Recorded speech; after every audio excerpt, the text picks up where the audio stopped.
What's up, you guys? You know what time it is. We're going to lock in some bets for UFC 321 and wait till you guys hear about a play that I was able to lock in just yesterday morning. Now, there's been some drastic line movement on this target, but I still think that there's some value there. But I can't wait to tell you the line that I was able to lock in on because it just had me jumping out of my seat as I was taking a look at it.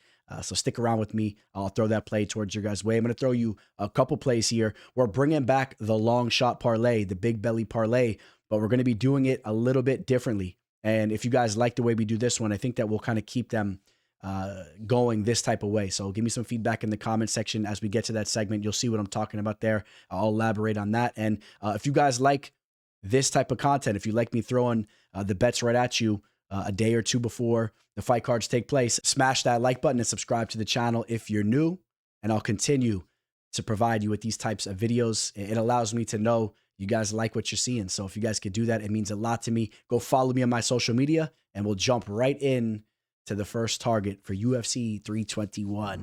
We'll head over to the flyweight division, where Maksum takes on Mitch Raposo. And I think Maksum is coming into this fight with some real momentum behind him. You take a look at his UFC resume, and things haven't necessarily gone great for him so far, right? He had a split decision victory in his debut against Tyson Nam, and then he goes 0 for 2 in his last two bouts. But you take a look at the level of competition, man. Charles Johnson continues to do his thing, and we know Tager Ulanbekov is a tough outing for anybody in this division, all right? But I want you to narrow in on his last fight, which he took on short notice against Tager. All right, it was a very competitive fight. He stuffed all of Tager's takedown attempts throughout that bout and actually solidified a couple of his own takedowns. I think that was very impressive, and he's been putting in a lot of work over at American Top Team in Coconut Creek, and I think he's taken his game to another level. And now planning for this date, I really think that he's going to look even better when you also take into consideration Raposo is a lower level fighter. Okay, so this is kind of a layup for Maksum. That's how I'm looking at this fight. Raposo, he's still 27. There's some room for growth, but I just don't think he really has what it takes to hold his own against high-level fighters in the UFC. I really don't. I don't know if this is a fighter that's going to be holding on to a UFC contract. But one thing that you do note is even in his last two bouts, which I've talked about this before, somehow they went to split decisions. He clearly lost both bouts against Andre Lima and Sumadarji. Okay, I don't know how those fights went to split decisions. He was down for sure, but he showed some toughness in both of those fights. I'll give him that. And although Andre Lima hasn't necessarily translated his finishing ways into the Octagon just yet, I think he's a high-level fighter. You guys know I've been raving about him for some time. I think that he is a very technical striker. He's shown development with his grappling. He just pulled off a submission inside the Octagon, and Andre Lima wasn't able to get Raposo out of there. Sue wasn't able to get him out of there. He's shown to be a pretty dangerous striker for this division, and I think that Raposo can make it to the final bell here. But I want to be clear. I think that Maksum is going to be out well ahead throughout this bout. That's how I'm expecting this fight to take place. This fight can go a variety of ways, but I'm going to say that Maksum actually wins a decision here. I'm going to say that Raposo pushes through, and you take a look here for this fight to go the distance. It's right around a minus 155. Okay. And I'm not necessarily going to push you to go that way. What I would like you to do is just man up and target Maksum to win this fight via decision, which you can get right now, right around even odds, right around plus 100. That line is available there. And you go from targeting Maksum as potentially a minus 450 on the money line if you're parlaying him or whatever, or you can take him to win this fight by decision. So you got some options there, but this is a target that I like here. It's been about 2 years since we last saw Mizuki Inoue inside the Octagon. She's making a return here. She's taken on Jacqueline Amorim, who has looked really good as of recently. Of course, Amorim had that tough UFC debut where she had a big step up in competition as she stepped in there with Sam Hughes. But since then, not only is she on a 4-fight winning streak, she is continuing her finishing ways, which she's finished every single victory that she's ever had as a pro. I believe 8 of them by sub, 2 by way of KO/TKO. Her grappling is nasty, and she's been much more active than Inoue, to say the least. All right, so and we owe Inoue something, because if you guys remember, she handed Goldie that loss, and we haven't seen Goldie inside the UFC ever since. I think she's had a one fight outside of the UFC. So she was cut after taking that L there. So we do have a grudge against Inoue for getting rid of our girl Goldie. We like to see her when we can, and I know a lot of you guys are subscribed to her OnlyFans, so you're still keeping up to date with her. But we owe Inoue, and what I'm looking at here is, listen, I understand that if you take a look at the takedown defense of Inoue's inside the UFC, the percentage looks good, 85% takedown defense ratio. Those numbers are kind of skewed, though, because Goldie shot like 15 times, 14, 15 times on her. She only hit one takedown. The fact that Goldie even hit one takedown wasn't really a good look in its own right, because she doesn't have those types of abilities. But I think the numbers are skewed a little bit. And I'm not saying that Amorim has the best wrestling, but I'm sure it's getting better and better. I think she can put herself in a position to find the sub, whether or not she's just ripping single legs and double legs and putting Inoue on her back. I think she can find the sub. All she looks to do is find the finish. Okay, she doesn't go in there to cruise to a decision victory, so you can trust that Jacqueline is going to fight for your money. And you guys know what I'm looking at here. I wouldn't say that this is one of my favorite plays that I'm throwing towards your guys' way in this segment, but I still think it's worth mentioning. I think that this is a play that you want to keep an eye on, especially because I've also seen this line as high as plus 125 right now. So, we're looking at it here as a plus 105, but this line was available, I think, as high as a plus 140. So depending on what line you could shop, I think that Amorim to win via submission is a very realistic, and in my opinion, the most realistic way that this fight ends. I think that she finds the sub, and she becomes the first fighter not only to sub Inoue, but to have ever finished her. She's never been finished. And I know that Inoue has been in there with Verna Jandiroba, and she went to a decision. And I think that fight actually went to a split decision back in like 2018. And Jandiroba is a high-level grappler. But if you take a look at what Jandiroba was doing around there, yeah, she was pulling off her subs, but it wasn't rare that she was going to decisions as well against low-level fighters. So I think that I wouldn't look too much into that. I think that it's still very likely Amorim finds the sub. She's very aggressive. Keep an eye on that target there. And then we head up to the main event. Tom Aspinall takes on Ciryl Gane, which I saw you guys in the comment section hating on the way that I pronounce Tom Aspinall's name, as I like to call him, Tom Aspinall.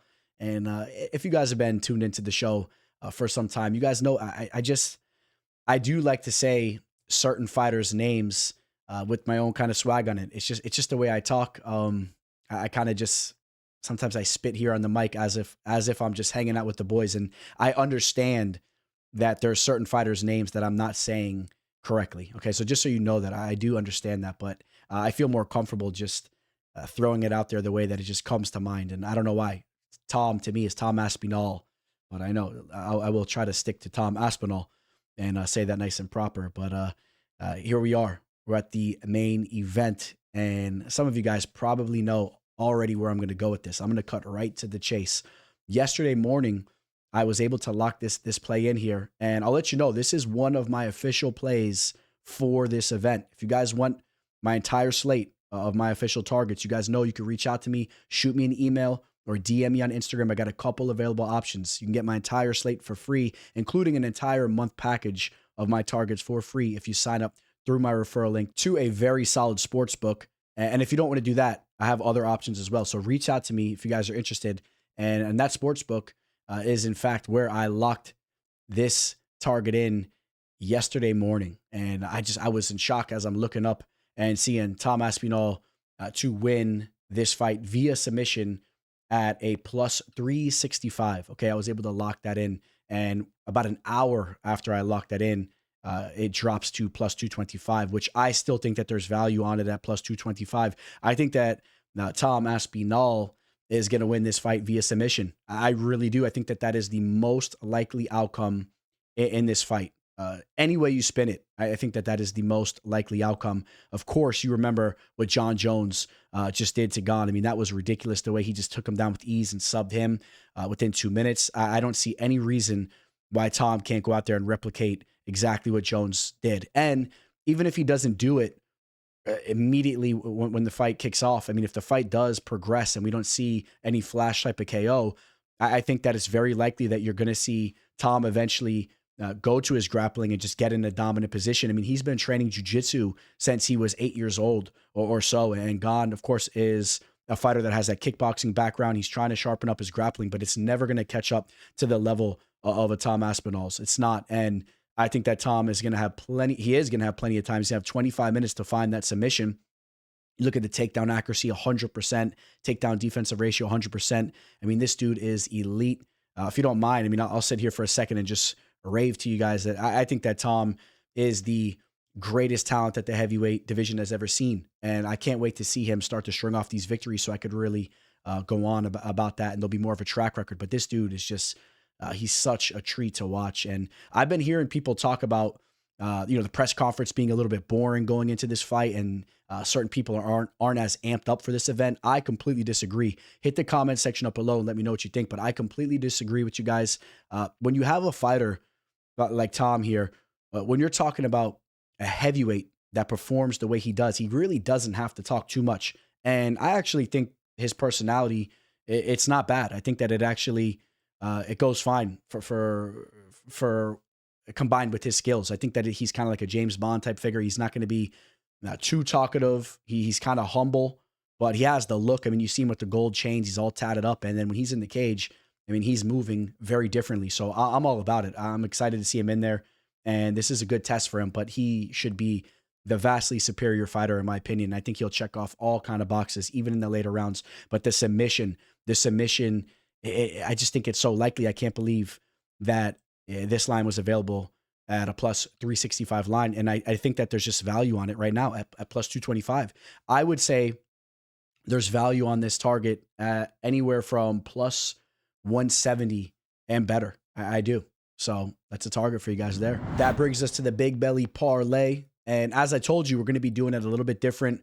Kind of what I used to do was throw a bunch of legs together, 18 parlays, 10 team parlays. And I think we did hit one, but they weren't really hitting regularly. And what I want to do now is I just want to keep the legs a little bit shorter with better plus action next to those targets. And so we're still getting that big return. And, to simplify things, I mean, we're going to parlay the targets that we spoke of. So let's see what kind of combined odds we can get on this 3-team parlay. Now, Aspinall to win via submission, you're not really going to find that line that I was able to grab, but I still see a couple of books that have it up in the plus 300s. Okay, you could still grab it around plus 300, plus 310. I see it on a couple of reputable sports books. So I'm going to lock it in right here at plus 310. You should be able to grab it somewhere right around there. From there, we will slide over to, let's see what we're going to lock in first between those other two targets. Let's pull up the Jacqueline Amorim bout where we picked her to win this fight via submission. And over here, we are able to grab it right around plus 130. I mean, this line's available. I see it as high as a plus 145. We're locking that in right there. Oh, I mean, this line is looking juicy already. And then we got one other leg, which you guys know we are taking Maksum to win that fight. But we're hoping that he does not find the finish. We're hoping that he does not find that finish. And we can get that right here. Maksum wins by decision. We're going to lock it in over here. We see an available plus 105 line. Okay, so we're talking about a plus 1833. Okay, that's a big time 3-team underdog big belly parlay. So comment below. Let me know if you guys are tailing that. And if you hit that, maybe you take the teller out to a nice little surf and turf dinner. Something like that. You guys throw me a little tip or something like that. I appreciate it. All right, guys. Signing out. Teller.